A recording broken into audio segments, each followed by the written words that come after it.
Hello students, welcome back. आज हम 12th chapter देखने वाले हैं। The 12th chapter is chemical equilibrium. बच्चों, चैप्टर का नाम है केमिकल इक्विलिब्रियम एंड डरने वाली कोई बात नहीं है।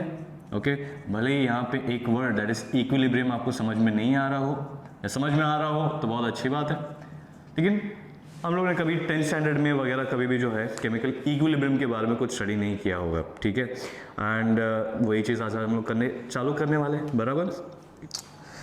तो इसको स्टार्ट करने से पहले हम कुछ सवाल देखते हैं, ठीक है। जैसे मान लीजिए पानी कहाँ से कहाँ बहता है, नदी से समंदर की तरफ, ठीक है।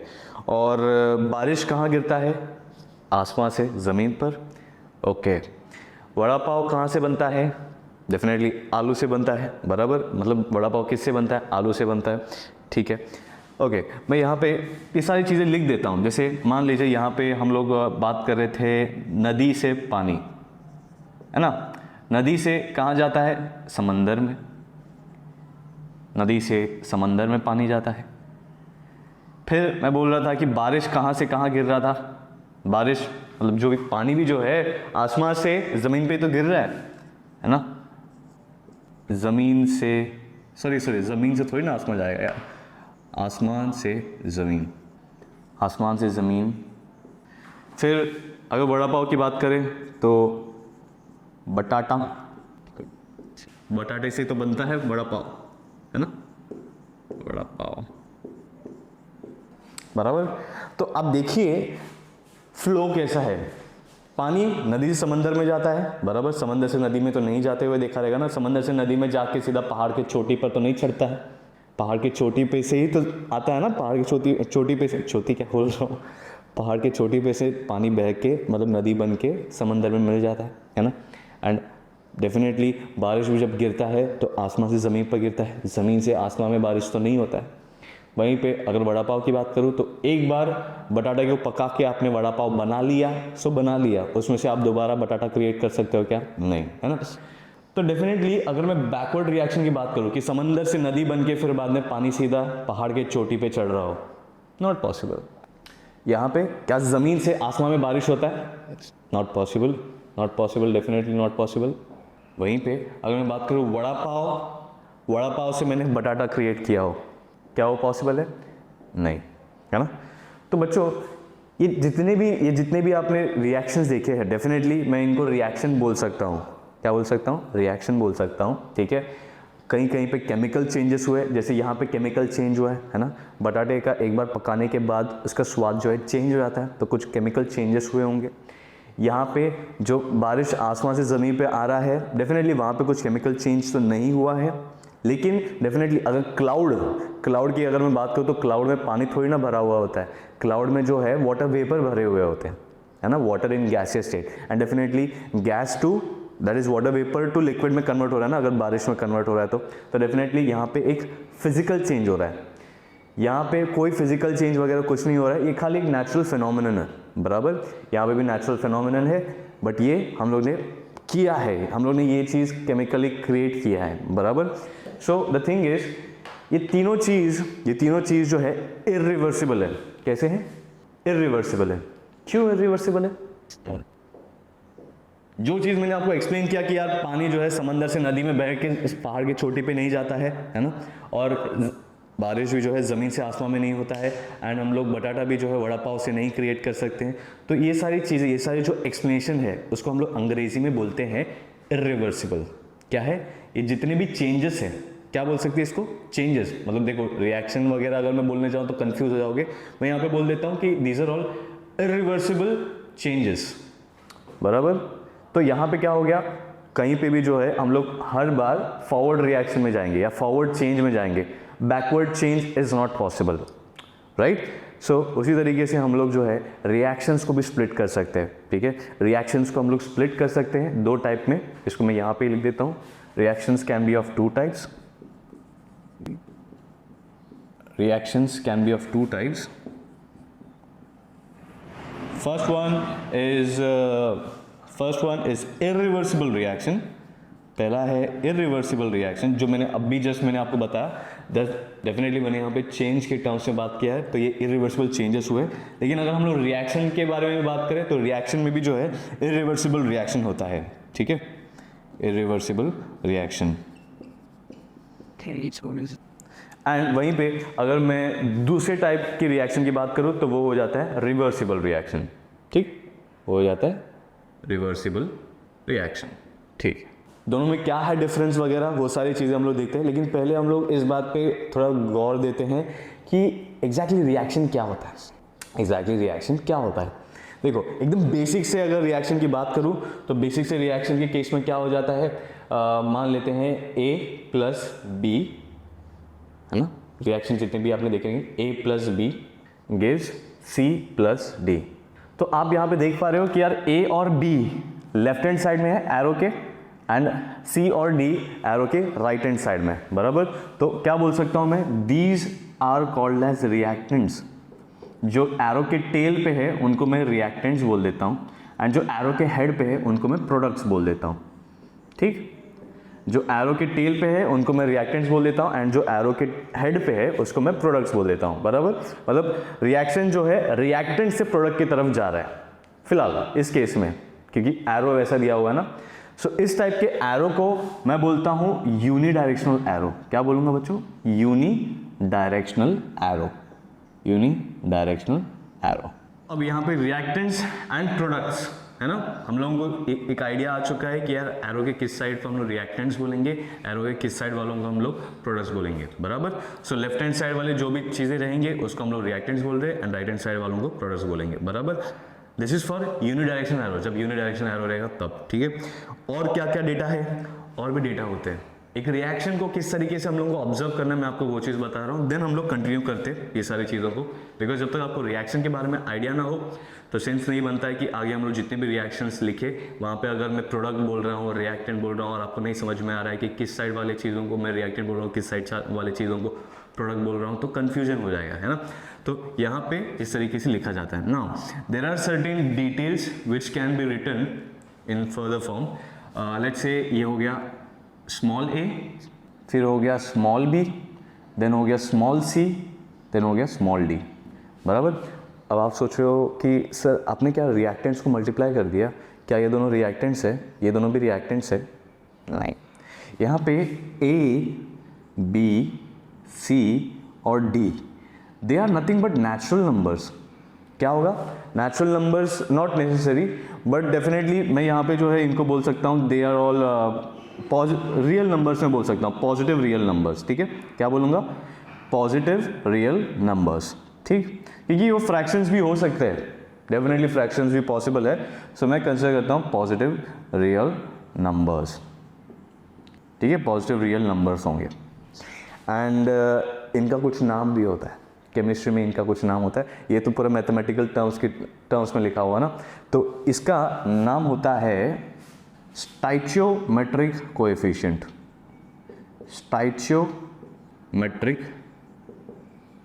स्टाइचियोमेट्रिक कोएफिशिएंट।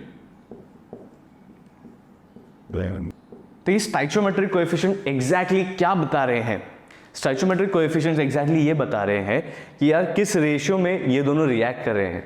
मतलब ये स्टाइचियोमेट्रिक कोएफिशिएंट्स को मैं यूज़ करके मैं बोल सकता हूँ कि यार दे आर, मतलब कितने मोल्स रिएक्ट कर रहे हैं। ओके, स्टाइचियोमेट्रिक कोएफिशिएंट को यूज़ करके मैं बोल सकता हूँ कितने मोल्स रिएक्ट कर रहे हैं एक दूसरे के, या कितने मॉलिक्यूल्स एक दूसरे के रिएक्ट कर रहे हैं, तब जाके ये चीज़ बन रहा है।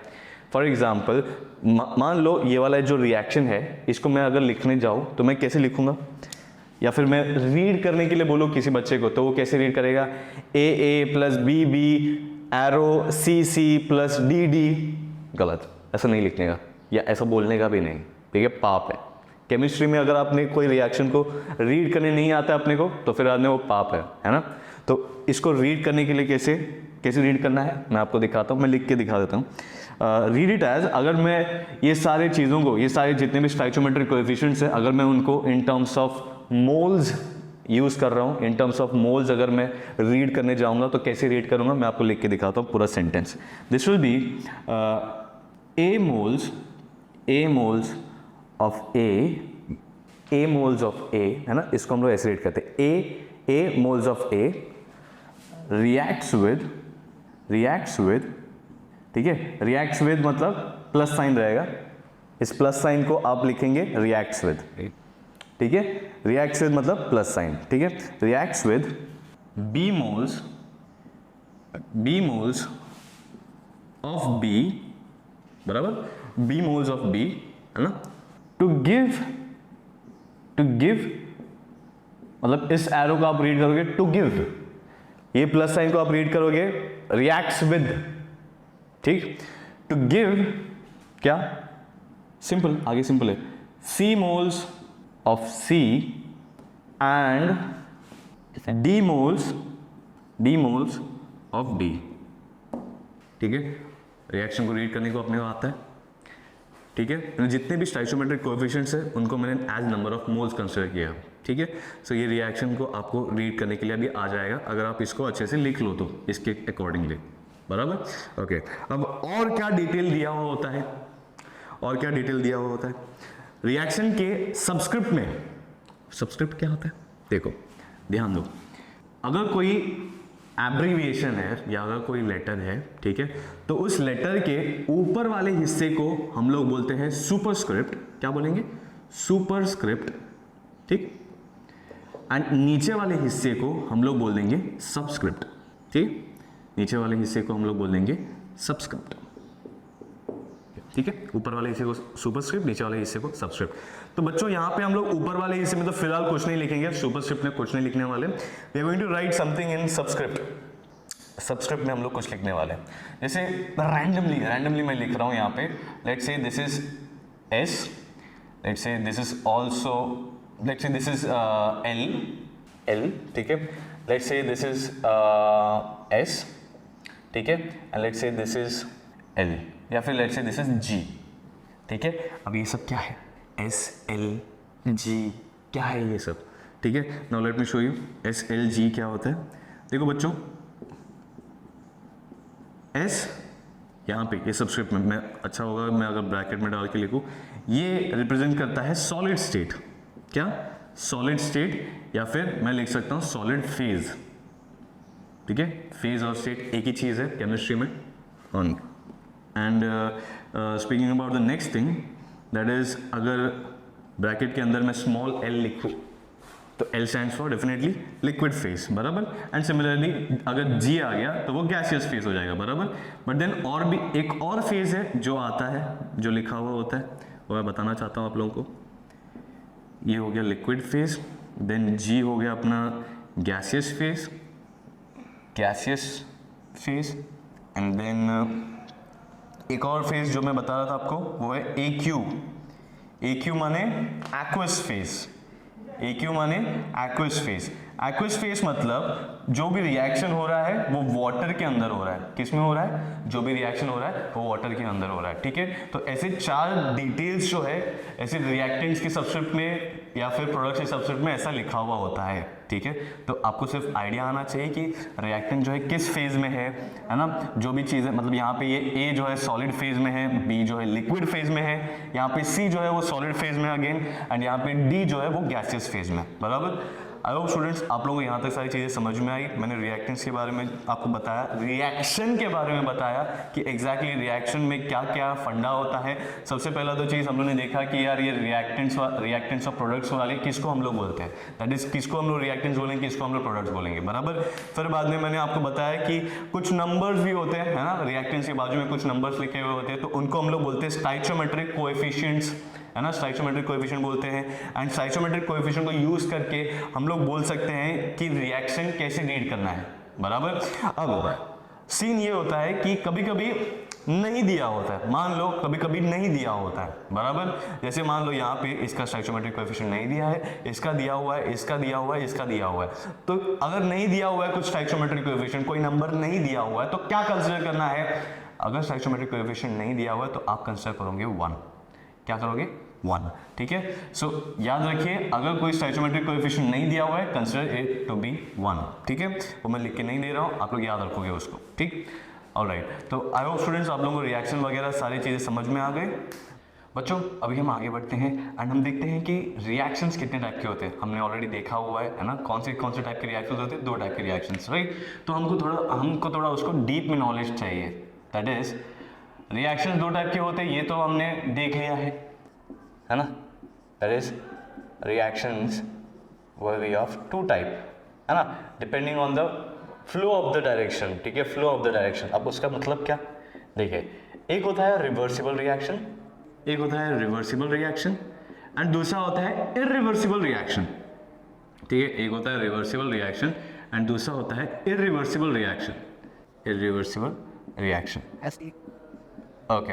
अब कैसे आइडेंटिफाई करें? अगर मान लो मैंने आपको एक लिखा हुआ रिएक्शन दे दे, ठीक है, आप लिखा हुआ रिएक्शन दे दिया है, तो अब आप आइडेंटिफाई कैसे कर दोगे? दैट इज एक एरो देखोगे आप, एक टिपिकल एरो। अगर ऐसा टिपिकल एरो आपको दिखा किसी रिएक्शन में तो वो रिएक्शन हो जाता है रिवर्सिबल रिएक्शन, एंड अगर किसी रिएक्शन में ऐसा एरो दिया हुआ है तो वो हो जाता है irreversible reaction.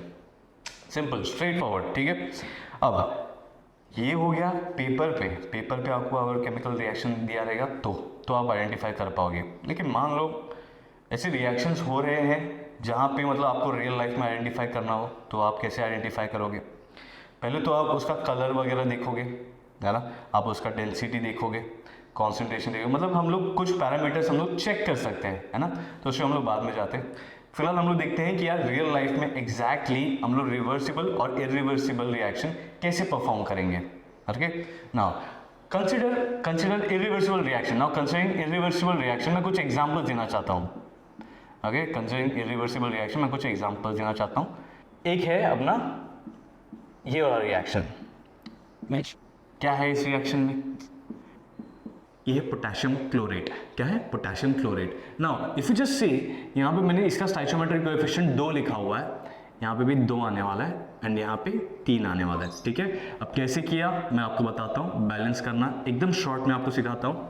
Now just check for the number of atoms on reactant side and number of atoms on product side. ठीक है, number of atoms on product side, number of atoms on reactant side, दोनों भी match करने चाहिए, तब जाके मैं बोल सकता हूँ रिएक्शन बैलेंस्ड है। Now let's have a look. KCl3 इसका मैं state of matter, that is जैसे मैंने आपको बताया, इसका state of matter that is इसका फेज है सॉलिड फेज, इसका भी सॉलिड फेज है, लेकिन ऑक्सीजन गैस का गैसियस फेज होता है। क्या होता है? ऑक्सीजन गैस का गैसियस फेज होता है। ठीक, अब मैं बैलेंस करने की बात कर रहा था बच्चों। यहाँ पे देखो पोटेशियम और क्लोरीन कितने हैं? 1 और 1। प्रोडक्ट साइड में भी कितना है? 1 और 1, बराबर। ठीक है, ऑक्सीजन की बात करो तो रिएक्टेंट साइड में 3 ऑक्सीजन आइटम है एंड प्रोडक्ट साइड में 2 ऑक्सीजन आइटम है। तो इसको अगर मुझे बैलेंस करना है ऑक्सीजन आइटम को, तो मुझे इधर भी कुछ गड़बड़ करना पड़ेगा। क्यों बोल रहा हूँ ऐसा? देखिए, मैंने यहाँ पे 2 डाल दिया तो 2 3 6 हो गया, मतलब 2 3 6, है ना, क्योंकि एक मॉलिक्यूल में 3 ऑक्सीजन आइटम थे, तो भाई 2 मॉलिक्यूल में 6 ऑक्सीजन आइटम होंगे ना, तो 6 ऑक्सीजन आइटम यहाँ पे हो गए, तो डेफिनेटली मुझे यहाँ पे भी 6 ऑक्सीजन आइटम क्रिएट करना पड़ेगा। तो यहाँ पे मैं क्या करता हूँ, मैं स्टोइचियोमेट्रिक कोएफिशिएंट 3 से मल्टीप्लाई कर देता हूँ। ठीक है, अब बैलेंस है क्या, देखते हैं। देखो यहाँ पे 2 पोटेशियम के आइटम है, 2 क्लोरीन के आइटम है, लेकिन यहाँ पे सिर्फ 1 पोटेशियम का आइटम है और 1 क्लोरीन का आइटम है, तो क्या करें, यहाँ पे 2 से मल्टीप्लाई कर देता हूँ। तो बच्चों आपने देखा हमने किस तरीके से स्टोइचियोमेट्रिक कोएफिशिएंट का इस्तेमाल किया रिएक्शन को बैलेंस करने के लिए। प्लस मैंने सबस्क्रिप्ट में ये भी चीज़ लिखा हुआ है कि वो कौन से फेज में है, रिएक्टेंट हो या प्रोडक्ट हो, बराबर। ओके, अब ये रिएक्शन कैसा है? नो डाउट मैंने इरिवर्सिबल रिएक्शन के एग्जाम्पल में दिया, तो आप बोले सर इरिवर्सिबल रिएक्शन ही होगा ना। नाउ आइडेंटिफाई, कैसे आइडेंटिफाई करना है? एरो, बराबर। तो आपने उस तरीके से आइडेंटिफाई कर लिया। अब एक और रिएक्शन देखते हैं। अगर हम लोग कार्बन को बर्न कर रहे हैं, चारकोल को बर्न कर रहे हैं, तो उस रिएक्शन को मैं ऐसा लिख सकता हूं, दिस इज CO2। ठीक है, ऐसा रिएक्शन हो गया। अब यहाँ पे भी आप देख सकते हो बच्चों, रिवर्सिबल है या इरिवर्सिबल है? डेफिनेटली इरिवर्सिबल है, क्योंकि एरो देखो कैसा है, यूनिडायरेक्शनल एरो है ना। इसको हम लोग बोलते हैं यूनिडायरेक्शनल एरो एंड इसको हम लोग बोलते हैं बाय डायरेक्शनल एरो। ठीक है, इसको हम लोग बोलते हैं यूनिडायरेक्शनल एरो एंड दूसरे वाले को हम लोग बोलते हैं बाय डायरेक्शनल एरो। ठीक है, if you want it you can write it down, bidirectional arrow. ठीक है, और इरिवर्सिबल रिएक्शन तो हमने काफ़ी सारे मतलब अपने क्या बोलते हैं अपने डे टू डे लाइफ में भी काफ़ी सारे इरिवर्सिबल रिएक्शन होते हैं। एक बार हमने खाना पचा लिया तो दोबारा खाना बन सकता है क्या? नहीं, है ना। तो ऐसे बहुत सारे इरिवर्सिबल रिएक्शन आपके दिमाग में आते होंगे। एक बार मान लो जो एक बार जो ऑक्सीजन हम लोग ने इनहेल कर लिया, बराबर, जो एयर हमने इनहेल कर लिया, है ना, तो उसमें से जो ऑक्सीजन आ गया वो ऑक्सीजन तो अपना हीमोग्लोबिन लेके चले गया। क्या मैं दोबारा अपने हीमोग्लोबिन को बोल सकता हूँ हीमोग्लोबिन वो ऑक्सीजन वापस भेज दो?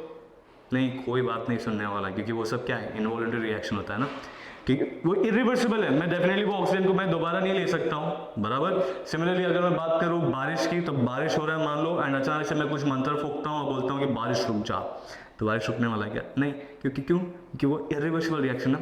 Majority of the natural processes, like most of the natural processes are irreversible reaction. क्या होते हैं? Irreversible reaction. मतलब मुझे वहाँ पे ह्यूमन इंटरवेंशन करना पड़ेगा अगर मुझे रिवर्सिबल रिएक्शन क्रिएट करना है तो, ठीक ना। So this was couple of examples of irreversible reaction. हम लोग इसके बारे में नहीं स्टडी करने वाले केमिकल इक्विलिब्रियम में, because we are going to study about reversible reaction, ठीक है। और क्यों रिवर्सिबल रिएक्शन? क्योंकि यार केमिकल इक्विलिब्रियम हम रिवर्सिबल रिएक्शन में ही स्टडी कर सकते हैं, ओके। घबराने की कोई बात नहीं कि सर इक्विलिब्रियम का मतलब मुझे नहीं मालूम है, हम लोग उसको स्टडी करने वाले एग्जैक्टली क्या होता है इक्विलिब्रियम, ठीक है। Now speaking about reversible reaction, कौन कौन से रिवर्सिबल रिएक्शन पॉसिबल हो सकते हैं? चलिए कुछ एग्जांपल्स देखते हैं। सबसे पहले है अपना H2 प्लस I2, दोनों भी गैसेस है, और ये कुछ ऐसा रिएक्शन देता है इस तरीके से, ठीक है। अब देख पा रहे हो सबका मतलब एकदम प्रॉपर्ली स्टोइचियोमेट्रिक कोएफिशिएंट बैलेंस्ड है, एंड आप देख सकते हो एटम्स भी प्रॉपर्ली बैलेंस्ड है, एंड फेजेस भी वगैरह मैंने सबका लिख दिया हुआ है, राइट, ओके। और कौन से रिएक्शंस हो सकते हैं? जैसे PCl5, okay, PCl5 is again gas, and अगर मैं इसको कंसिडर करूँ तो this becomes PCl3 gas and Cl2 again gas, ठीक। सो यहाँ पे भी आप देख सकते हो कि स्टोइचियोमेट्रिक कोएफिशिएंट एकदम प्रॉपर्ली बैलेंस है, एंड अगर हम लोग नंबर ऑफ एटम्स की बात करें तो नंबर ऑफ एटम्स भी एकदम प्रॉपर्ली बैलेंस है ना। तो ये सब क्या है? ये सब रिवर्सिबल रिएक्शन है। कैसे पता चल रहा है? ये एरो है ना। एक और रिएक्शन देखते हैं। मान लीजिए कैल्शियम कार्बोनेट है, और कैल्शियम कार्बोनेट को हम लोग डिकम्पोज कर रहे, हीट कर रहे, और हीट करने की वजह से ये बन जाता है कैल्शियम ऑक्साइड, जो कि सॉलिड है। एंड एक और चीज़ जो बनता है that is gas, CO2 gas, बराबर। तो ऐसे आपने 2-3 रिएक्शन देख लिए, है ना, ठीक है। इतने एग्जाम्पल के लिए काफ़ी है, क्योंकि आपको बेसिकली आइडेंटिफाई करना है कि यार रिवर्सिबल रिएक्शन में एग्जैक्टली क्या हो रहा है, बराबर। You can see there is a bidirectional arrow, है ना, ठीक। अब ये bidirectional arrow and unidirectional arrow दोनों का मतलब क्या है?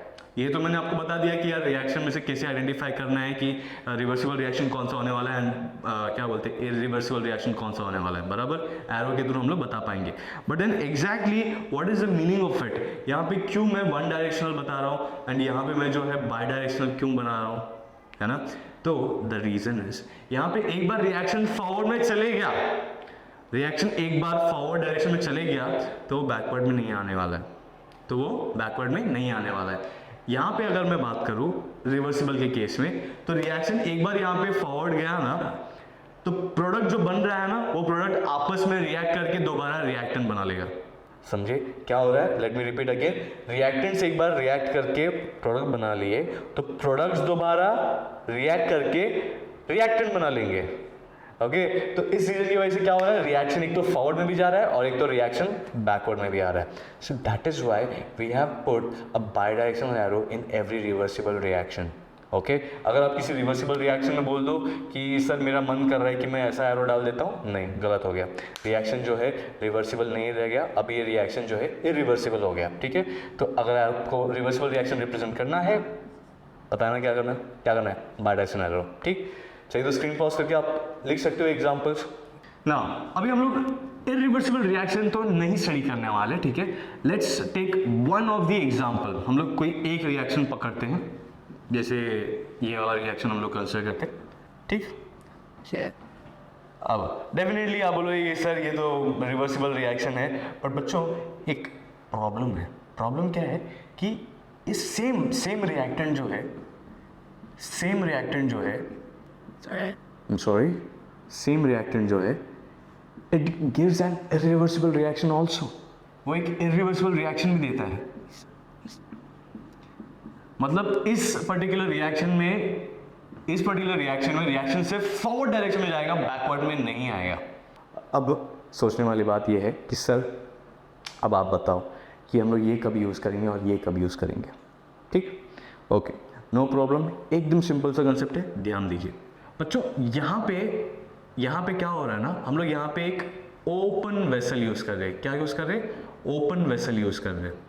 ठीक है, खुला है कंटेनर, ढक्कन वक्कन कुछ भी नहीं लगाया हुआ है। ओके, एंड इस पर्टिकुलर केस में हम क्या करने वाले हैं, इस ओपन कंटेनर के ऊपर हम लोग एक एयर टाइट लिड लगा देंगे। ठीक है, तो इसको मैं बोल देता हूँ क्लोज्ड वेसल या क्लोज्ड वेसल। ठीक है, ऊपर है ओपन वेसल, नीचे है क्लोज्ड वेसल। ठीक है ना, अब इसमें ओपन वेसल में क्या कर रहा हूँ, मैं एक कैल्शियम कार्बोनेट का मैं एक चंक लेता हूँ, CaCO3 का मैं चंक लेता हूँ एंड मैं उसको हीट प्रोवाइड कर रहा हूँ। क्या कर रहा हूँ? मैं उसको हीट प्रोवाइड कर रहा हूँ। तो हीट प्रोवाइड कर रहा हूँ तो कैल्शियम कार्बोनेट डिकम्पोज हो रहा है। कैल्शियम कार्बोनेट डिकम्पोज होकर क्या बना रहा है? कैल्शियम ऑक्साइड और CO2 बना रहा है ना। और CO2 क्या है? गैस है। क्या गैस किसी के पप्पा का है? नहीं, गैस तो सीधा उड़ने वाला है। गैस थोड़ी ना बोलेगा अरे अरे आपका जेब किधर है, आपके जेब में बैठ जाता हूँ। नहीं, ऐसा नहीं होता है। गैस है ना CO2, तो क्या होने वाला है? उड़ के चले जाएगा। तो यहाँ पे क्या हो रहा है, कैल्शियम कार्बोनेट जितना भी डिकम्पोज होने वाला है ना, जितना भी डिकम्पोज हुआ उस हिसाब से कैल्शियम ऑक्साइड तो बनेगा, जो कि सॉलिड फेज है। वो तो तैरने वाला नहीं है हवा में, वो तो सीधा इधर बैठने वाला है, बराबर। और CO2 क्या करने वाला? CO2 उड़ के चले जाएगा। तो इवेंचुअली जैसे जैसे मैं हीट करूंगा, थोड़े लंबे समय बाद जब मैं चेक करता हूँ तो पता चलता है कि यार कैल्शियम कार्बोनेट तो पूरा खत्म हो चुका है और यहाँ पे जो कुछ भी बच रहा है वो सिर्फ और सिर्फ कैल्शियम ऑक्साइड है। CO2 का हो गया, CO2 गैस है ना, उड़ गया, बराबर। सो अब यहाँ पे सिर्फ कैल्शियम ऑक्साइड बचा है, बराबर। ठीक है, अब मान लो बच्चों ऐसा रिएक्शन लिख दिया मैंने, ठीक। और अब अगर कैल्शियम ऑक्साइड रहेगा तो डेफिनेटली मैं बैकवर्ड में जा सकता हूँ, बराबर। प्रॉब्लम है, प्रॉब्लम क्या है? बैलेंस नहीं है ना, रिएक्शन बैलेंस है क्या? यहाँ पे कार्बन दिख रहा है, यहाँ पे मुझे कार्बन नहीं दिख रहा है ना, ये कार्बन नहीं है, ये कैल्शियम है। कैल्शियम बाय बाय, यहाँ पे कार्बन नहीं है, नो भाई, है ना। तो कार्बन नहीं है यहाँ पे, तो ये रिएक्शन इनकम्प्लीट है, दिस इज रॉन्ग रिएक्शन, बराबर। तो करेक्ट रिएक्शन क्या है मैंने आपको ऑलरेडी बताया, यहाँ पे CO2 गैस आना चाहिए, राइट। सो अगर मुझे रिएक्शन को बैकवर्ड में भेजना है तो क्या लगेगा? CO2 लगेगा। बिना CO2 के रिएक्शन बैकवर्ड में नहीं आएगा। एंड ओपन कंटेनर में क्या होगा? CO2 तो उड़ के चले गया, बचा क्या? सिर्फ कैल्शियम ऑक्साइड। रिएक्शन बैकवर्ड में जाएगा नहीं। सो याद रखेंगे, इरिवर्सिबल रिएक्शन कहाँ पे हो रहा है? ओपन वेसल में, खुले वेसल में, है ना। ठीक, तो याद रखेंगे आप लोग, irreversible reaction happens in open vessel, open में होता है, ठीक। अब अगर हम लोग बात करें रिवर्सिबल रिएक्शन की, तो रिवर्सिबल रिएक्शन का क्या सीन है? Closed vessel. क्या है? क्लोज्ड वेसल है। और डेफिनेटली यहाँ पे मैं क्या कंसिडर करता हूँ, यहाँ पे कैल्शियम कार्बोनेट कंसिडर करता हूँ एंड इसको भी मैं हीट प्रोवाइड करता हूँ। देखो क्लोज्ड वेसल मैं कंसिडर कर रहा हूँ, not the open vessel, closed vessel, ठीक है। तो क्लोज्ड वेसल इसलिए कंसिडर किया जा रहा है ताकि मैं इसके अंदर हीट प्रोवाइड करूँ एंड हीट रिमूव कर पाऊँ। क्या?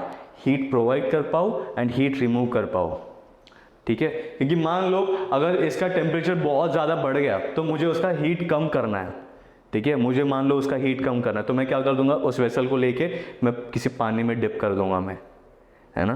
तो मैं उसका टेम्परेचर कम कर रहा हूँ, बराबर। अब मान लो मुझे उसका टेम्परेचर बढ़ाना है तो मैं क्या करूँगा, वेसल को उठाऊंगा और सीधा बर्नर के ऊपर ऐसा रख दूंगा एंड सीधा आग लगा दूंगा। क्या हो जाएगा? हीट प्रोवाइड कर रहे, मैं इसका टेम्परेचर राइज कर रहा हूँ। तो मैं अपने हिसाब से कंडीशंस वगैरह चेंज कर सकता हूँ ना। So that is why we are using this closed vessel. One more reason for using closed vessel is, बच्चों यहाँ पे जब कैल्शियम कार्बोनेट डिकम्पोज होना चालू करेगा ना, तो यहाँ पे नो डाउट कैल्शियम ऑक्साइड तो बनेगा, नो डाउट। लेकिन जो CO2 भी जो बन रहा है वो भी तो यहाँ पे बैठने वाला है। ढक्कन लगा हुआ है ना, CO2 उड़ के बाहर निकलेगा क्या? नहीं। तो CO2 बाहर नहीं निकल रहा है तो कहाँ रहने वाला है? अंदर ही रहने वाला है। तो कैल्शियम ऑक्साइड एंड CO2 एकदम रिएक्ट करने वाले हैं एंड वापस से क्या बना देंगे? Calcium carbonate. मतलब रिएक्शन बैकवर्ड जा रहा है। कब? क्लोज वेसल के केस में।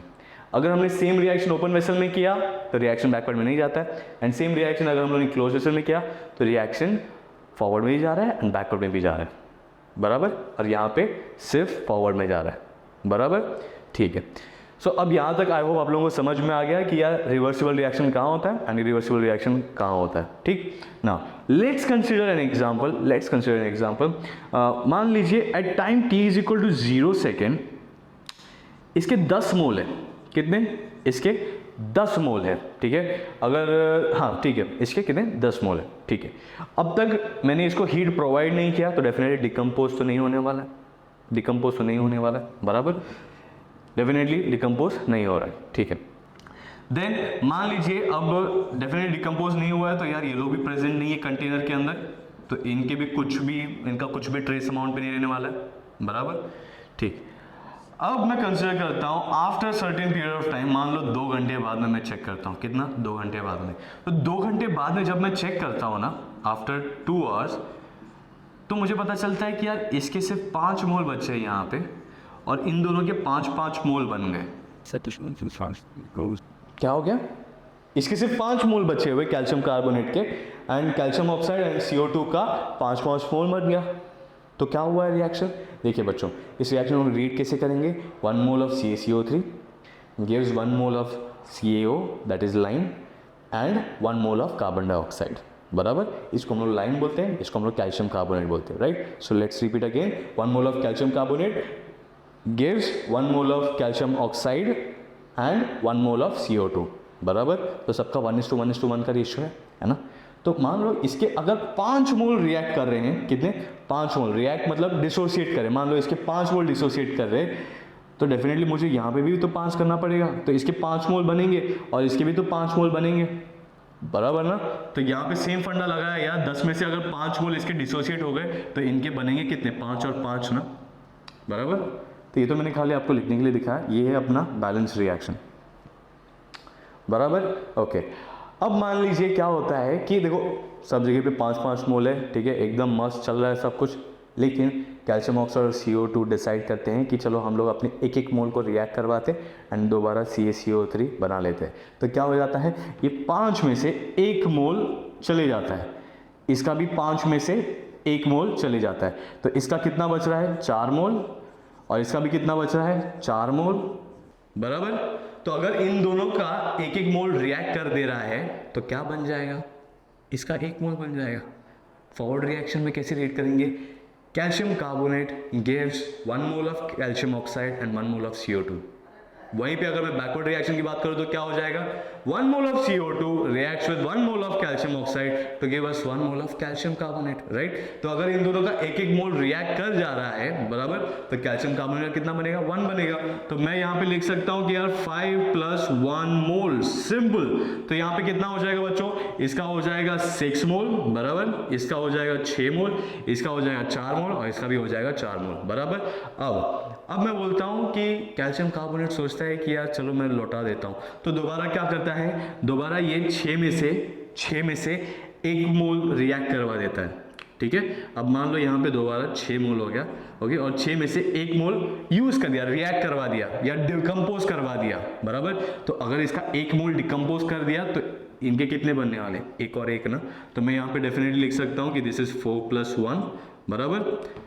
मैं यहाँ पे ऐसे लिख सकता हूँ 4 + 1 और इसके भी डेफिनेटली कितने बन जाएंगे, 4 + 1, बराबर, क्योंकि इसका अगर 1 मोल यहाँ से डिसोसिएट हो गया तो क्या बन जा रहा है, इसका 4 + 1 मोल, मतलब इसका 1 मोल बन जाएगा और इसका 1 मोल बन जाएगा, और पहले से 4 तो था ही, तो टोटल कितना बन गया, 4 + 1 एंड 4 + 1 कितना है, 4 + 1 5, तो लिखो 5, है ना। क्या हुआ बच्चों, पहले यहाँ पे रिएक्शन जो है फॉरवर्ड में गया, फिर बैकवर्ड में आया, फिर फॉरवर्ड में गया, फिर बैकवर्ड में आया। तो ये फिनोमिनन चलते रहता है, कब तक चलते रहता है, इन्फिनाइट टाइम तक। कब तक चलते रहता है, इन्फिनाइट टाइम तक। तो यहाँ पे बच्चों आपको एक आइडिया आया रहेगा, एक चीज़ आपने ऑब्जर्व किया रहेगा कि रिएक्शन यहाँ पे साला फॉरवर्ड भी जा रहा है और बैकवर्ड भी जा रहा है ना। तो हम यहाँ पे एक सेंटेंस लिखते हैं, ओके, हम यहाँ पे एक सेंटेंस लिखते हैं रिवर्सिबल रिएक्शन के लिए, that is the reaction which proceeds in both the direction, the reaction which proceeds in both the direction, which proceeds in both the directions,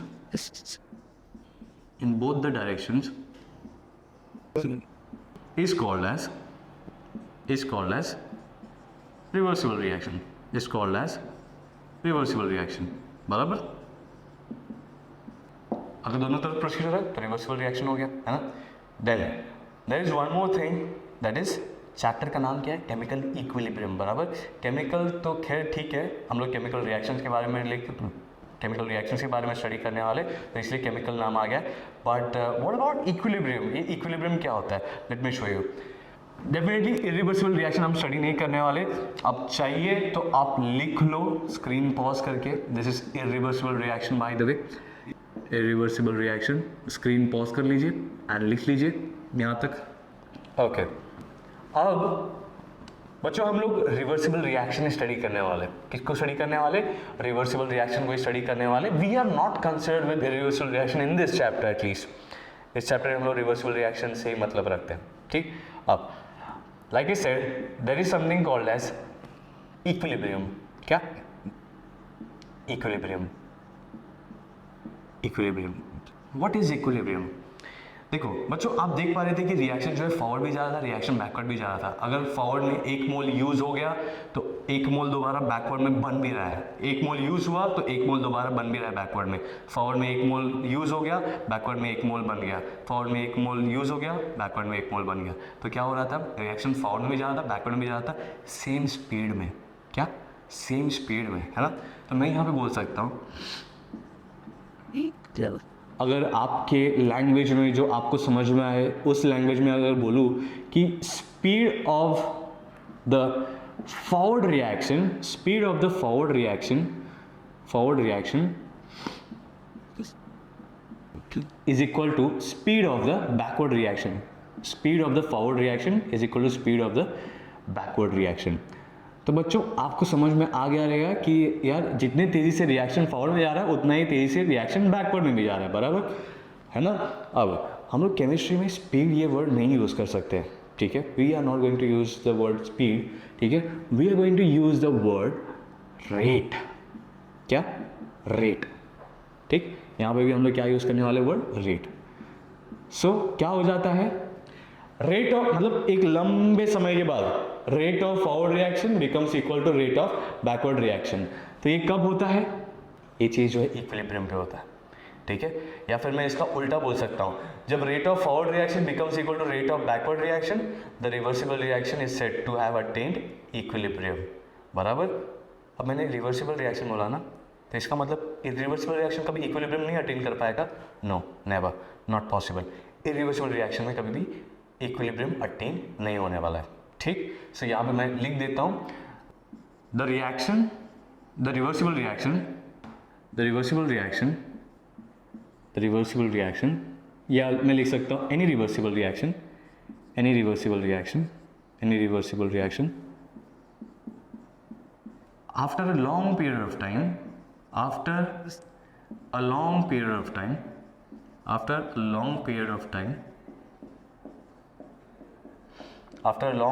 time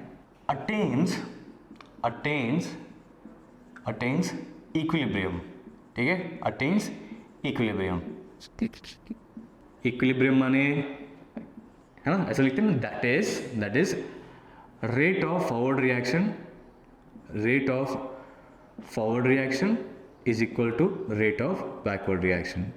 rate of forward reaction is equal to rate of backward reaction. ठीक है, I hope बच्चों आप लोगों को यहाँ तक समझ में आ गया. ठीक है, तो इसको लिख लीजिए आप लोग, स्क्रीन पॉज करके आप लिख सकते हो. इसको मैं मिटा देता हूँ फिलहाल, रिवर्सिबल रिएक्शन को भी, बिकॉज यहाँ पे अपने को मेन तो इस चैप्टर में यही चीज़ देखने का था कि यार एग्जैक्टली इक्विलिब्रियम का मतलब क्या है ना.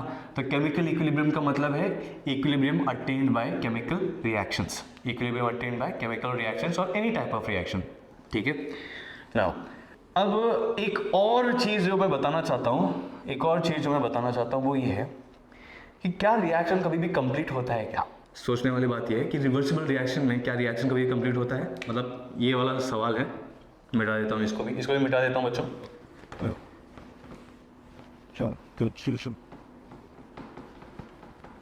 अगर मैं इरिवर्सिबल रिएक्शन की बात करूँ, ठीक है, इरिवर्सिबल रिएक्शन के केस में रिएक्शन हमेशा फॉरवर्ड में जाता है. बराबर, नो डाउट रिएक्शन हमेशा फॉरवर्ड में जाता है. पर यहाँ पे एक चीज़ होता है कि रिएक्शन हमेशा कंप्लीट हो जाता है। रिएक्शन क्या? रिएक्शन हमेशा कंप्लीट होता है। जब तक दोनों रिएक्टेंट में से कोई एक रिएक्टेंट खत्म नहीं हो जाता है या दोनों रिएक्टेंट खत्म हो जाते हैं, तब तक रिएक्शन चलते रहता है। कहने का मतलब है जैसे हम एक रिएक्शन कंसिडर करते हैं, लेट्स से ऐसा कुछ, ठीक है, ऐसा कुछ रिएक्शन कंसिडर करता हूँ एंड ये डेफिनेटली CO2 बन रहा है, बराबर, ठीक। अब देखिए इस रिएक्शन को कैसे रीड करेंगे बच्चों? 1 mole of carbon reacts with 1 mole of oxygen to give us 1 mole of carbon dioxide, right? So this is gas and even this is gas, बराबर। इन दोनों का एक मोल रिएक्ट करके 1 मोल CO2 बना रहा है, ठीक है। तो अब बच्चों मान लो इसके 2 मोल है और इसका सिर्फ 1 ही मोल है। क्या है? इसका 2 मोल है और इसका सिर्फ 1 ही मोल है, बराबर। और अभी तक रिएक्शन चालू नहीं हुआ है। This is at time t is equal to 0 second. लेकिन after a long period of time क्या ऑब्जर्व किया जाता है कि यार इसका तो सिर्फ 1 ही मोल बच रहा है, इसका 1 मोल बच रहा है, लेकिन ऑक्सीजन पूरा गायब, और इसके भी 1 मोल बने हुए होते हैं। ये ऐसा क्यों हुआ? ऐसा क्यों हुआ? क्योंकि रिएक्शन कंप्लीट हो गया है। क्या? रिएक्शन कंप्लीट हो गया। ये 2 0 क्यों नहीं हुआ, मतलब 2 पूरा क्यों नहीं यूज हुआ? क्योंकि ऑक्सीजन के 1 मोल के लिए कार्बन का 1 ही मोल यूज होता है, बराबर। ऑक्सीजन के 1 मोल के लिए कार्बन का सिर्फ 1 ही मोल यूज होता है। सो डेफिनेटली कार्बन के पास 2 मोल था, है ना। ऑक्सीजन के 1 मोल के लिए कार्बन ने अपने 2 मोल में से 1 मोल दे दिया, रिएक्ट करवा दिया, लेकिन 2 में से 1 मोल तो बच रहा है ना कार्बन का, तो इसलिए यहाँ पे रुक गया, है ना। तो अब इस पॉइंट पे भले ही अपना रिएक्टेंट बच चुका है ना, लेकिन दोनों रिएक्टेंट में से एक रिएक्टेंट तो यूज अप हो गया ना, कंप्लीटली खत्म हो गया ना, तो मैं बोल सकता हूँ रिएक्शन कंप्लीट हो चुका है, ठीक है। तो मैं बोल सकता हूँ रिएक्शन कंप्लीट हो चुका है।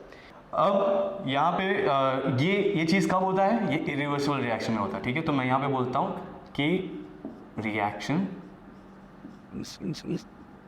गेट्स कंप्लीटेड, ठीक है, रिएक्शन गेट्स कंप्लीटेड। मैं यहाँ पे ये चीज़ बोलता हूँ, रिएक्शन गेट्स कंप्लीटेड। बट वहीं पे अगर मैं बात करूँ इरिवर्सिबल नहीं, रिवर्सिबल रिएक्शन की, वहीं पे अगर मैं बात करूँ रिवर्सिबल रिएक्शन की, तो बच्चों रिवर्सिबल रिएक्शन का फंडा थोड़ा अलग है। रिवर्सिबल रिएक्शन का फंडा थोड़ा अलग है। जैसे मान लेते हैं एक रिएक्शन कंसिडर करता हूँ, ठीक है। Let me consider one reaction. ये लिख लीजिए बच्चों, this was for irreversible reaction, जहाँ पे मैं आपको बता रहा था दोनों रिएक्टेंट में से अगर एक रिएक्टेंट खत्म हो गया तो इसका मतलब रिएक्शन कंप्लीट हो गया है, ठीक। बट वहीं पे अगर मैं रिवर्सिबल रिएक्शन की बात करूँ, so let me take an example, let's say H2 plus I2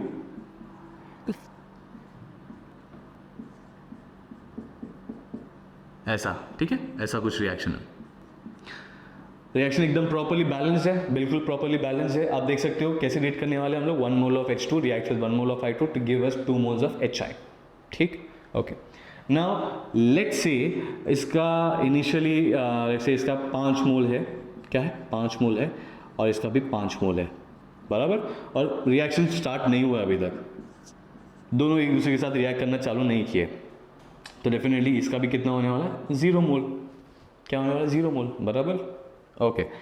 now after certain period of time, क्या after certain period of time मतलब मान लो इन्फिनाइट सेकेंड्स के बाद में, एकदम इन्फिनाइट सेकेंड के बाद में क्या हो जाता है ना कि इसके 2 मोल बच रहे, ठीक है, लेट मी से इसके 2 मोल बच रहे और इसका भी 2 मोल बचा है, तो इसका मतलब क्या हुआ, 5 में से 3 यूज़ हो गया इसका भी 5 में से 3 यूज़ हो गया, तो बचा कितना, 2, बराबर।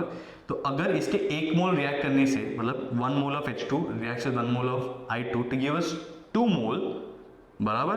तो इसके अगर 3 मोल रिएक्ट करेंगे तो इसके कितने बनेंगे, 1 मोल रिएक्ट किया तो 2 बन गया, 3 मोल रिएक्ट करेंगे तो कितना बनेगा, 6 बनेगा ना, डेफिनेटली 6 मोल बनेगा, बराबर, ठीक है, ओके।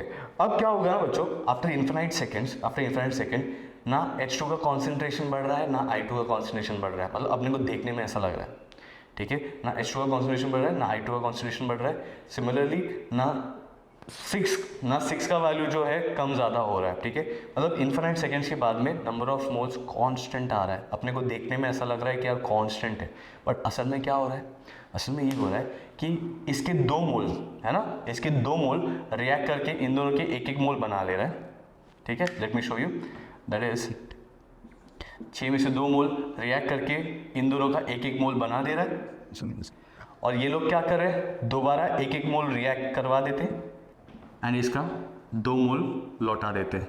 दोबारा ये अपना 2 मोल रिएक्ट करवा देता है, इन दोनों का एक एक मोल बना दे रहा है। दोबारा ये दोनों अपना एक एक मोल रिएक्ट करते हैं एंड इसके 2 मोल बना दे रहे हैं। तो ये सब बैकवर्ड फॉरवर्ड बैकवर्ड फॉरवर्ड ऐसा रिएक्शन चालू रहता है। कब? At equilibrium. इक्विलिब्रियम पे रिएक्शन स्टॉप नहीं होता है। इक्विलिब्रियम पे जितने रेट से फॉरवर्ड रिएक्शन जाएगा उतने ही रेट से बैकवर्ड रिएक्शन में जाएगा। तो वो चेंजेस इतना माइन्यूटली होता है ना कि अपनी आंखों को नजर भी नहीं आता है। अब जैसे मान लो कि आपने अगर अगरबत्ती लिया अपने हाथ में, उसका एक एंड जो है एकदम ब्राइट रेड होता है ना, तो उसको अगर आप जोर से घुमाओ, है ना, जोर से घुमाओ, एकदम फास्ट घुमाओ, या फिर दिवाली के टाइम पे जो आता है ना अपने पास फुलझड़ी, तो फुलझड़ी को लेके आपने जला दिया है एंड देन आप उसको जोर से घुमाते हो तो क्या हो जाता है, सर्कल बनता है ना। आपको लगता है कि यार एकदम ब्राइट सर्कल बना हुआ है, लेकिन होता तो क्या है, एक पॉइंट है ना, और एक ही पॉइंट जो है पूरा सर्कल बना रहा है, लेकिन अपने भाई इल्यूजन आ रहा है ना। तो यहाँ पे भी कुछ वैसा ही इल्यूजन क्रिएट हो रहा है। भले ही रिएक्शन फॉरवर्ड बैकवर्ड एकदम फास्ट हो रहा है, एकदम फास्ट हो रहा है और इक्वल स्पीड में हो रहा है। तो इस रीजन की वजह से अपने को इस पॉइंट पे लग रहा है कि रिएक्शन स्टॉप हुआ है। किस पॉइंट पे? At equilibrium. ठीक है, ये मैं बोलता हूँ दिस इज इक्विलिब्रियम टाइम या एट इक्विलिब्रियम। ठीक है, दिस इज इक्विलिब्रियम टाइम। तो एट इक्विलिब्रियम क्या हो गया, अपने को लग रहा है कि कॉन्सेंट्रेशन सब सेम है, बट एक्चुअली क्या हो रहा है, forward reaction and backward reaction एकदम फास्ट हो रहे हैं। ठीक है, तो इसलिए हम लोग बोलते हैं equilibriums are dynamic in nature. Equilibriums are dynamic in nature. Dynamic मतलब मोशन हो रहा है, डायनामिक मतलब चेंजेस हो रहा है। क्या हो रहा है? डायनामिक मतलब चेंजेस हो रहा है। बट अपेरेंटली इक्विलिब्रियम पे देखने पे क्या हो रहा है, कोई चेंज नजर नहीं आ रहा है। क्या आपको फिलहाल कुछ दिखाई दे रहा है? नहीं। लेकिन बैक साइड में क्या हो रहा है, रिएक्शन जो है फॉरवर्ड भी जा रहा है सेम स्पीड से, रिएक्शन जो है बैकवर्ड भी आ रहा है सेम स्पीड से। ठीक है, okay. Equilibriums are dynamic in nature, मैं ऐसा लिख देता हूँ। ऐसा क्लियर? तो ये था अपना रिवर्सिबल रिएक्शन के लिए। तो इसका मतलब क्या हुआ बच्चों, क्या आपने यहाँ पे नोटिस किया कोई भी रिएक्शन मैंने खत्म किया क्या? भले ही इन्फाइनाइट सेकेंड्स हो चुका है, लेकिन क्या मैंने कोई भी रिएक्शन खत्म किया क्या? कोई भी रिएक्शन मैंने खत्म नहीं किया है, बल्कि दोनों भी रिएक्शन के जो है थोड़ा थोड़ा चीज़ जो है बच चुका है। तो रिएक्शन कंप्लीट हुआ मैं बोल सकता हूँ क्या? नो। सो रिवर्सिबल रिएक्शन में reactions do not gate completed. Reactions do not gate completed, ऐसा लिख सकता हूँ, reactions do not gate completed. ठीक है, ऐसा हम लोग किस में लिखते हैं? ऐसा हम लोग रिवर्सिबल रिएक्शन लिखते हैं, that is reaction do not gate completed.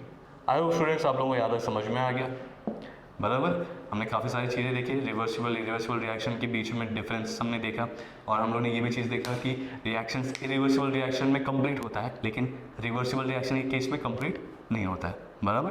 तो चाहिए तो आप स्क्रीन पॉज करके आप लिख सकते हो बच्चों। अब स्टूडेंट्स हम लोग एक ग्राफ देखते हैं, ठीक है, इनफैक्ट 2 ग्राफ देखते हैं, लेट्स सी। सबसे पहले यहाँ पे एक रिएक्शन लिख लेता हूँ। डेफिनेटली हम लोग रिवर्सिबल रिएक्शन के ही बारे में देख रहे हैं। We are not consider with irreversible reaction at the moment. Irreversible reaction हम लोग थर्मोडायनेमिक्स में देखेंगे, फिलहाल के लिए सिर्फ reversible reaction. So now in this reversible reaction एक एग्जाम्पल कंसिडर कर रहा था मैं, और वो एग्जाम्पल है कुछ ऐसा। 2SO2 डेफिनेटली गैस है, रिएक्ट्स विद O2 गैस, ठीक है, एंड ऐसा रिवर्सिबल रिएक्शन बना लेता है इस तरीके से, और ये भी गैस होता है। ठीक, एकदम क्लियर कट समझ में आ रहा है ना? रिएक्शन फॉरवर्ड में भी जा सकता है, रिएक्शन बैकवर्ड में भी जा सकता है।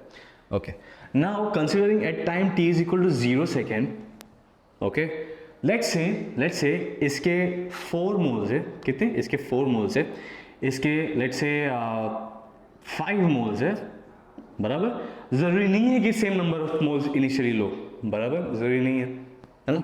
ना रिएक्शन स्टार्ट भी नहीं हुआ है तो प्रोडक्ट बनने वाला है या कुछ नहीं होने वाला है ना। तो यही चीज़ को अगर मैं एक ग्राफ के थ्रू रिप्रेजेंट करूँ, तो स्टूडेंट्स वाई एक्सिस में मैं प्लॉट करता हूँ रेट, ठीक है, एंड एक्स एक्सिस में मैं प्लॉट करता हूँ टाइम, बराबर। ओके, अब बच्चों डेफिनेटली फॉरवर्ड रिएक्शन अगर जा रहा है, अगर फॉरवर्ड रिएक्शन में जा रहा है तो डेफिनेटली रिएक्टिंग का कुछ कॉन्सेंट्रेशन रहेगा, मतलब रिएक्टिंग के कुछ नंबर ऑफ मोल्स रहेंगे, तब जाके वो रिएक्ट करके बन रहे हैं फॉरवर्ड में। और अगर बच्चों बैकवर्ड रिएक्शन में आना है तो डेफिनेटली प्रोडक्ट कुछ ना कुछ तो होगा, तब जाके वो रिएक्शन बैकवर्ड में आएगा ना। मैं डेफिनेटली हवा में से तो नहीं बना सकता हूँ, मैं हवा में से मैंने SO3 बना दिया एंड अचानक से जो ये चीज़ बन गया, नहीं। जब तक रिएक्शन फॉरवर्ड में नहीं जाएगा तब तक रिएक्शन बैकवर्ड में नहीं आ पाएगा। तो क्या मैं बोल सकता हूँ rate of backward reaction time t is equal to 0 seconds में 0 रहेगा, स्पीड तो 0 रहेगा ना उसका बैकवर्ड जाने वाला, ठीक है। और एकदम स्टार्टिंग की अगर मैं बात करूँ तो डेफिनेटली जैसे ही रिएक्शन स्टार्ट हो जाएगा तो डेफिनेटली ये लोग बहुत अच्छे से, बहुत अच्छा स्पीड रहेगा, बहुत ही हाई स्पीड रहेगा, क्योंकि इनके पास क्या है, अच्छा खासा सप्लाई है ना, अच्छा खासा नंबर ऑफ मोल्स का सप्लाई है। तो definitely rate of forward reaction यहाँ पे होगा, दिस इज मैं लिखता हूँ यहाँ पे rate of forward reaction and अपना रेट ऑफ बैकवर्ड रिएक्शन यहाँ पे होगा, ठीक है। ये हो गया अपना रेट ऑफ बैकवर्ड रिएक्शन, ये वाला पॉइंट, ठीक। अब जैसे जैसे टाइम बढ़ रहा है, रेट ऑफ फॉरवर्ड रिएक्शन कम होते जाता है। क्या होता है, रेट ऑफ फॉरवर्ड रिएक्शन कम होते जाता है एंड एक पॉइंट पे जाके कांस्टेंट हो जाता है। देख रहे हो, रेट ऑफ फॉरवर्ड रिएक्शन है ना, ये रेट अपना ज़्यादा था, लेकिन जैसे जैसे टाइम बढ़ रहा है वो कम हो गया, हाँ, रेट कम हो गया ना over a period of time. Now similarly if I talk about rate of backward reaction. अब बच्चों जैसे ही रिएक्शन फॉरवर्ड में होना चालू हो गया तो मतलब रिएक्शन हो रहा है, और रिएक्शन हो रहा है मतलब प्रोडक्ट बन रहा है, और एक बार प्रोडक्ट बनना चालू हो गया है ना, तो अपना बैकवर्ड रिएक्शन का भी रेट जो है बढ़ने लग जाएगा। बढ़ते एक पॉइंट पे क्या हो जाएगा बच्चों, rate of forward reaction becomes equal to rate of backward reaction. Rate of backward reaction 0 से बढ़ के यहाँ पे आया है ना, और रेट ऑफ फॉरवर्ड रिएक्शन क्या हो गया, मैक्सिमम से लेके यहाँ पे आ गया।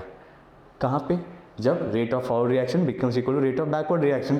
तो इस टाइम के समय के इस टाइम पे हम लोग बोल सकते हैं कि यार इक्विलिब्रियम पॉइंट आ चुका है, दिस इज इक्विलिब्रियम पॉइंट। क्या बोलेंगे, इक्विलिब्रियम पॉइंट, इक्विलिब्रियम पॉइंट। इस पॉइंट पे क्या हुआ है बच्चों, इस पॉइंट पे क्या हुआ है, rate of forward reaction has become equal to rate of forward reaction has become equal to rate of backward reaction, ठीक है, बैकवर्ड रिएक्शन, ठीक। और ये ग्राफ को भी मैं नेमिंग कर देता हूँ, ये अपना रेट ऑफ बैकवर्ड रिएक्शन का ग्राफ,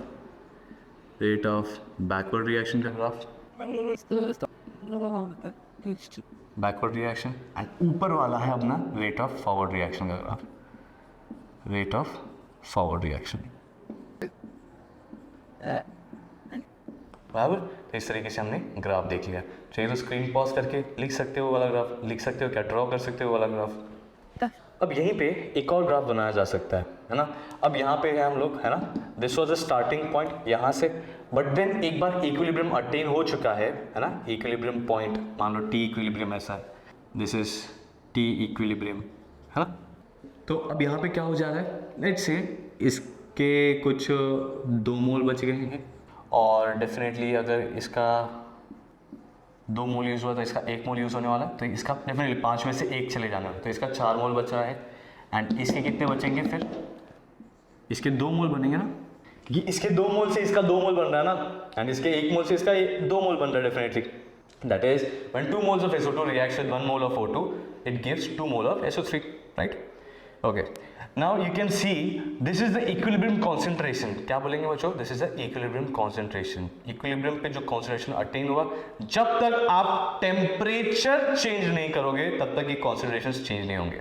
क्या, जब तक आप टेम्परेचर चेंज नहीं करोगे तब तक ये कॉन्सेंट्रेशन चेंज नहीं करोगे, या फिर आप खुद से अगर कीड़े नहीं करोगे तब तक जो है कॉन्सेंट्रेशन चेंज नहीं होने वाले, ठीक है। ऑलराइट, अब बच्चों यहाँ पे क्या हो रहा है, डेफिनेटली कॉन्सेंट्रेशन क्या हो गया, कांस्टेंट हो गया ना, है ना। तो यहाँ पे अगर मैं एक ग्राफ बनाऊं कॉन्सेंट्रेशन और टाइम का, ये कौन सा है, this is rate versus time, rate of reaction versus time, rate of reaction versus time, है ना। अब मैं एक ग्राफ बना देता हूँ कॉन्सेंट्रेशन वर्सेस टाइम, कौन सा, कॉन्सेंट्रेशन, ठीक है, that is number of moles, है ना, जो नंबर ऑफ मोल्स कम ज़्यादा हो रहा है, कॉन्सेंट्रेशन वर्सेस टाइम, ओके। सो क्या होने वाला है कि डेफिनेटली जीरो से, दैट इज मान लो अपना वाई एक्सिस से पूरा कॉन्सेंट्रेशन है एंड एक्स एक्सिस पे अपना पूरा टाइम है, ठीक है, एक्स एक्सिस से पूरा टाइम है। तो बच्चों कॉन्सेंट्रेशन जीरो किसका रहने वाला है? मान लो मैं यहाँ पे 2 पॉइंट मार्क करता हूँ, ठीक है, तो बताओ कॉन्सेंट्रेशन जीरो किसका है स्टार्टिंग में, एकदम जब टाइम t = 0 सेकेंड से, जब रिएक्शन स्टार्ट भी नहीं हुआ है। डेफिनेटली प्रोडक्ट का होने वाला है, किसका होने वाला है? प्रोडक्ट का होने वाला है। तो डेफिनेटली मैं यहाँ पे कुछ ऐसा बना सकता हूँ, मतलब over a period of time definitely product तो बढ़ने वाला है ना, तो प्रोडक्ट का concentration over a period of time क्या हो गया? बढ़ गया और कॉन्स्टेंट हो गया एक पॉइंट पे आके, बराबर। एंड वहीं पे अपने रिएक्टेंट का कॉन्सेंट्रेशन क्या होने वाला है? कम हो गया ना, कम हो गया ना, तो over a period of time कम हो जाता है एंड एक पॉइंट पे आके कॉन्स्टेंट हो जाता है, ठीक है। लेट्स से ये जो मैंने ग्राफ बनाया, this is for a reaction, a reversible reaction of this kind. मान लो ऐसा कुछ रिवर्सिबल रिएक्शन है, तो ये वाला ग्राफ किसके लिए होगा? ये वाला ग्राफ सी और डी के लिए होगा, डेफिनेटली प्रोडक्ट के लिए होगा। एंड ये वाला ग्राफ किसके लिए होगा? This will be for A and B. Similarly अगर मैं सेम ग्राफ इसके लिए भी बनाऊं तो भी ऐसे आने वाला है, क्योंकि प्रोडक्ट का कॉन्सेंट्रेशन जीरो से चालू होते होते over a period of time बढ़ जाएगा और वो एकदम कांस्टेंट हो जाएगा, कब? इक्विलिब्रियम पे, है ना। एंड यहाँ पे प्रोडक्ट रिएक्टेंट केस में भी क्या होने वाला है? स्टार्टिंग में ज़्यादा है ना, ज़्यादा है, लेकिन फिर बाद में क्या होता है? After certain period of time जब इक्विलिब्रियम आ जाता है तो एकदम मिनिमम कॉन्सेंट्रेशन हो जाता है एंड कॉन्स्टेंट रह जाता है। तो इसलिए तो कॉन्सेंट्रेशन यहाँ पे आप देख पा रहे हो कॉन्स्टेंट है, इसका भी कॉन्स्टेंट है प्रोडक्ट्स का, है ना। तो हम लोग एक पर्टिकुलर टाइम पे जब इन दोनों का कॉन्सेंट्रेशन, किन दोनों का? प्रोडक्ट्स एंड रिएक्टेंट, दोनों का भी कॉन्सेंट्रेशन सेम हो जाता है, तो हम लोग बोल सकते हैं दिस इज इक्विलिब्रियम पॉइंट, ठीक है। This is what? This is equilibrium point, ठीक है। तो मैं यहाँ पे ऐसे लिख सकता हूँ इक्विलिब्रियम पॉइंट। तो दोनों ही केस में, एक तो rate versus time as well as concentration versus time, दोनों ही केस में मैंने आपको इक्विलिब्रियम पॉइंट बता दिया है ना, इक्विलिब्रियम पॉइंट, बराबर। और इक्विलिब्रियम मतलब क्या होता है? जब rate of forward reaction becomes equal to rate of backward reaction, है ना, तो उसको हम लोग बोल देते हैं इक्विलिब्रियम स्टेट या इक्विलिब्रियम इन शॉर्ट, ओके। चाहिए तो आप स्क्रीन पॉज कीजिए एंड ये वाला ग्राफ ड्रॉ कर लीजिए।